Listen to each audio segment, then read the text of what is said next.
ஏய், அவன் சரியான பயந்தாங்கொல்லியாக இருக்கான் தெரியுமா? இன்னைக்கு நான் வந்து அவனுக்கு கால் பண்ணேன். இந்த ஃபோன் பேசுகிற விஷயத்தில் அவன் கொஞ்சம் பயந்தாங்கொல்லி தான்.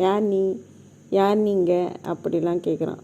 போல்டாக ஒரு ஃப்ரெண்டுக்கிட்ட பேசுகிறோம், இல்லை தெரிஞ்சவங்க கிட்ட பேசுகிறோம், அந்த மாதிரி அவனால் பேச முடியல. ஏன்? அவன் என்னை கிஸ் பண்ணிட்டான், என்னை வந்து வேறு மாதிரி அப்ரோச் பண்ணிட்டான் அப்படின்னு சொல்லிட்டு அவனுக்கு கில்ட் ஃபீலாக என்ன? நான் அவன்கிட்ட திரும்ப திரும்ப படித்து சொன்னேன். என்னென்னா, எனக்கு வந்து உன்கிட்ட எனக்கு வந்து செக்ஸ்லாம் தேவையில்லைடா, பேசு.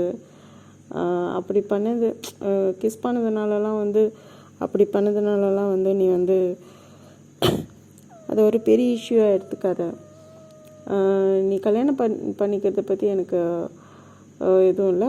அதே திரும்ப திரும்ப நான் கல்யாணம் பண்ணிக்கிட்டாலும் அப்படின்ட்டு சொல்லாத அப்படி சொல்லிட்டு அவன்கிட்ட நான் சொன்னேன். நான் அப்போ கூட அவன் சரியான பயந்தாங்கொல்லியாக இருக்கான். நான் என்ன பண்ணுறது? இன்னைக்கு கால் பண்ண யார் அப்படின்னு சொல்லிட்டு கேட்குறான். ஒருவேளை என்னோடய தொண்டை கட்டி இருக்கிறதுனால என்னோடய வாய்ஸ் அவனுக்கு தெரியாமல் போயிருந்திருக்கலாம், எப்படியும் இருக்கலாம்.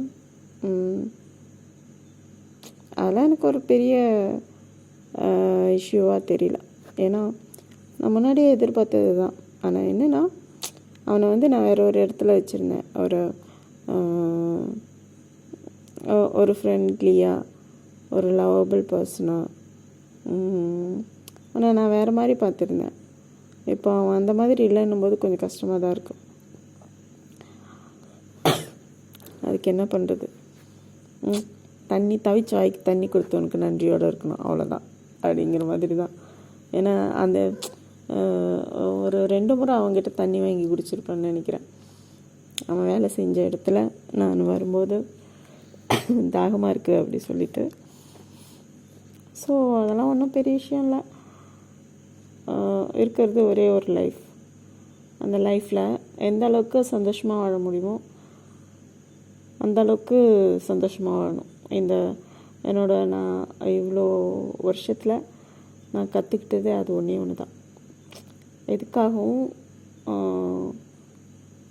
கஷ்டப்படக்கூடாது. யார் வந்தாலும் கஷ்டப்படக்கூடாது, யார் விட்டுட்டு போனாலும் கஷ்டப்படக்கூடாது. Be happy.